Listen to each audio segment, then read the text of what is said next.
అదే ఆయన బలహీనత. సో తప్పనిసరిగా రూరల్ ఓట్ బ్యాంక్ అంతా కూడా వైసీపీ వైపే అనుకూలంగా ఉంది. Okay, right. ఇప్పుడు కొన్ని నియోజకవర్గాల గురించి మిమ్మల్ని అడుగుతాను. అక్కడ పోటీ చేస్తున్న అభ్యర్థుల యొక్క జ్యోతిష్యపరంగా ఉన్న విశేషాలు అంటే డీటెయిల్స్ మాకు చెప్పండి. First utmost hot seat Pithapuram. నిన్నటికి నిన్న పవన్ కళ్యాణ్ గారు అక్కడ వెళ్ళిన తర్వాత జరిగిన హైప్, అక్కడికి వచ్చిన జనాలు, ఆ సమీకరణ చూసిన తర్వాత నా గెలుపు నల్లేరు మీద నడక అనే ఫీలింగ్లో ఆయన ఉన్నట్టు కనిపించింది. వంగ గీతాకి పవన్ కళ్యాణ్కి ఉన్న పాజిటివ్స్ నెగిటివ్స్ ఏంటి? ఎవరు గెలుస్తారు అక్కడ?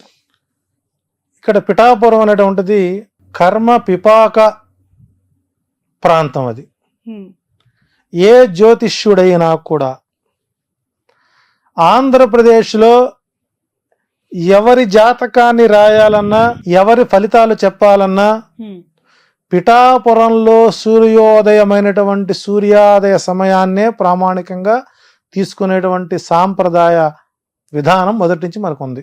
అంటే కుంతి మాధవ స్వామి గుళ్ళో దేవాలయంలో గంట కొట్టితేనే పిఠాపురంలో ఉన్నటువంటి కుక్కుటేశ్వర స్వామి దేవాలయంలో కోడిపుంజు శివలింగం మీద వెళ్ళి కొక్కరొక్కో అని అరిస్తేనే ఆంధ్రప్రదేశ్లో సూర్యోదయం అవుతుంది. ఇది చాలా మంది తెలియని రహస్యం. కుంతీదేవికి మోక్షం పొందినటువంటి ప్రాంతం అది. శ్రీకృష్ణుడు అడుగుతాడు, అత్త నీకేం కావాలో కోరుకో అంటాడు. నాకు ఎప్పుడు కష్టాలే కావాలని కోరుకుంటుంది. అదేంటత్త అందరూ అనుకోరు ఇలా అంటే, కష్టం అనేది ఉంటే కదా నువ్వు నాకు కనపడేది, కాబట్టి నాకు కష్టాలు ఉండాలి, నువ్వు కంటికి కనపడాలి. ఎందుకంటే కుంతి మోక్షస్థానం అంటారు దాన్ని. అందులో పాదగయ గయా ప్రాంతం, కుక్కుటేశ్వర స్వామి పురోహితిక అమ్మవారికి దివ్యస్థలం అది. ఇలాంటి ప్రాంతంలో పిఠాపురం చరిత్రలో 1951 నుంచి 2019 వరకు స్థానికులకు మాత్రమే అక్కడ విజయ అవకాశాలు ఎక్కువ ఉంటాయి. రెండోది, అక్కడ వంగా గీత గారి యొక్క జాతకంలో భాగ్యస్థానం, లాభస్థానం, రాజ్యస్థానాల్లో బలమైనటువంటి గ్రహం ఉండడం, ఆమె ఓపికకి, సహనానికి, ఆమె రాజకీయంగా ఎదిగినటువంటి చరిష్మా ఉన్న వ్యక్తి. అంతటి రాజశేఖర్ గారి హయాంలోనే ప్రజారాజ్యం పార్టీ నుంచి గెలిచిన వ్యక్తి. ఒక సామాన్య కార్యకర్తగా, ఒక జడ్పీటీసీ చైర్మన్గా మొదలైనటువంటి ఆమె ప్రహసనం ఈ సంవత్సరానికి బలమైనటువంటి గ్రహస్థితులు ఉంటాయి. ఇక్కడ 36,000 ఓటు బ్యాంక్ దేవాంగ పద్మశాలి ఉన్నటువంటి ఓటు బ్యాంక్. ఈ ఓట్ బ్యాంక్ మొత్తం కూడా ఈ 36,000 ఓటర్లు ఎవరైతే ఉన్నారో వంగా గీతా గారిని తన తోబుట్టువుగా భావించేటువంటి స్వభావం కలిగినటువంటి వ్యవస్థ. మంచికి కానీ చెడుకు కానీ ఏ రోజు ఇంటికెళ్ళినా తలుపు తట్టి పలకరించేటువంటి మనస్తత్వం. ఆమెను ఓడించడానికి పవన్ కళ్యాణ్ గారిని అక్కడ పెట్టడం, ఆయన కేవలం కాపు సామాజిక వర్గ ఓట్లను ఎంచుకోవడం, టోటల్గా అతనికి అది మైనస్. ఇప్పుడు నిన్న మనం చూసాం, నిన్న మధ్యాహ్నం కార్యకర్తలందరూ ఆయన కలవడానికి వెళితే సెక్యూరిటీ గార్డ్స్ కొట్టి పంపించారు వాళ్ళు. అంటే పవన్ కళ్యాణ్ పిఠాపురంలో గెలిస్తే పిఠాపురం సంబంధించినటువంటి అంశాలు ఏదైనా మాట్లాడాలంటే ఆయన హైదరాబాదు వారి ఫామ్ హౌస్లో కానీ లేదా షూటింగ్ సెట్లో కానీ పలకరించే అవకాశాలు ఉంటాయి.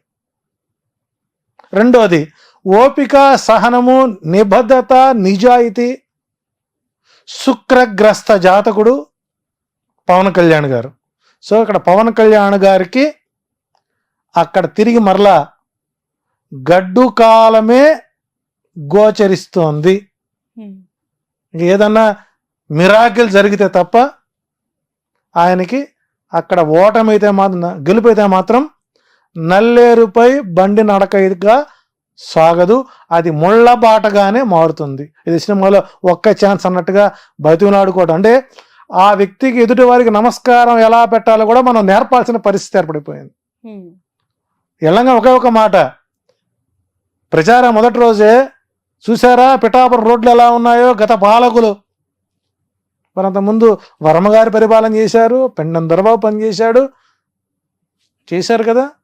అంటే ఇక్కడ అక్కడ ఎన్ని గ్రామాలు ఉన్నాయి, ఆ గ్రామంలో ఓట్ బ్యాంక్ ఎంత ఉంది, ఎవరికి ఏమిటో తెలియనటువంటి స్థితిలో ఓటర్లు, పిఠాపురం ఓటర్లు చాలా తెలివైన వాళ్ళు, విఘ్నులు.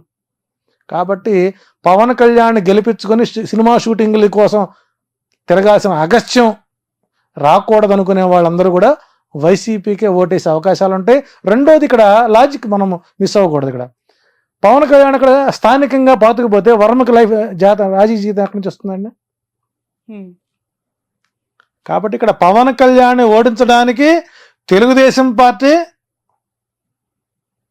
షాడోగా వర్మ గారిని దించి, నీవు పవన్ కళ్యాణ్ ఓడించుకొని వస్తే మీకు నేను ఎమ్మెల్సీ పదవి ఇస్తాను, ఎందుకంటే అదే పవన్ కళ్యాణ్ కనుక తిరిగి అసెంబ్లీకి వస్తే లోకేష్ గారి రాజకీయం దెబ్బతింటుంది.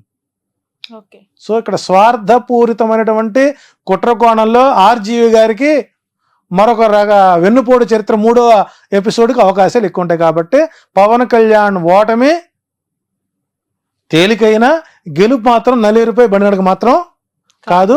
అవకాశం స్థానికంగా ఉన్నటువంటి వ్యక్తులకే, వాళ్ళు పిఠాపురంలో గెలుపుకు అవకాశాలు ఎక్కువ ఉంటాయి. అంటే వైసీపీ కంటే ఎక్కువగా టీడీపీ పవన్ కళ్యాణ్ ఓడగొట్టాలని ప్రయత్నం చేస్తుందంటారా? 21 స్థానాలు ఎక్కడైతే జనసేన పోటీ చేస్తుందో ఆ 21 చోట్ల కూడా తెలుగుదేశం క్యాడరు జనసేనకు ఓటెయ్యదు. ఇందాక 44 స్థానాలు చెప్పాను నేను.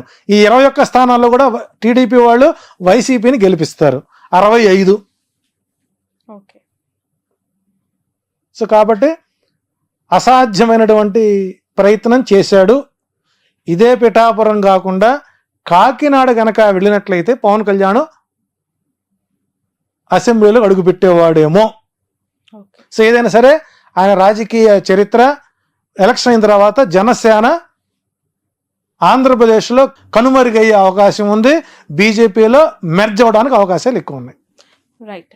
నెక్స్ట్ క్వశ్చన్, అంటే నెక్స్ట్ అంతే ఉత్కంఠగా ఉన్న మరొక నియోజకవర్గం హిందూపూర్. అక్కడ ఇప్పటి వరకు టీడీపీ జెండా తప్ప ఇంకొక జెండా ఎగరలేదు. టీడీపీ కంచుకోటగా భావించే నియోజకవర్గం. అక్కడ ఒక మహిళని జగన్ రంగంలోకి దించారు, దీపిక. సో బాలయ్య గారికి ఎట్లా ఉంది విజయ అవకాశం? అంటే ఆయనే పెద్ద జ్యోతిష్యుడు, ఆయనకన్నీ తెలిసినవాడు. గత చరిత్ర మొత్తం చూసినట్లయితే ఆయన ఆ నియోజకవర్గాన్ని ఎప్పుడు కూడా చూసినవాడు కాదు. భూ కబ్జాలు, సెటిల్మెంట్లు, పిఏలే రాజ్యపాలన చేసేవారు. కాబట్టి ఈ మధ్యకాలం 4-5 సినిమాలు మళ్ళీ ఆయన్ని ఫేమ్లో తీసుకొచ్చిన. అంటే గతంలో ఎప్పుడూ జగన్మోహన్ రెడ్డి గారు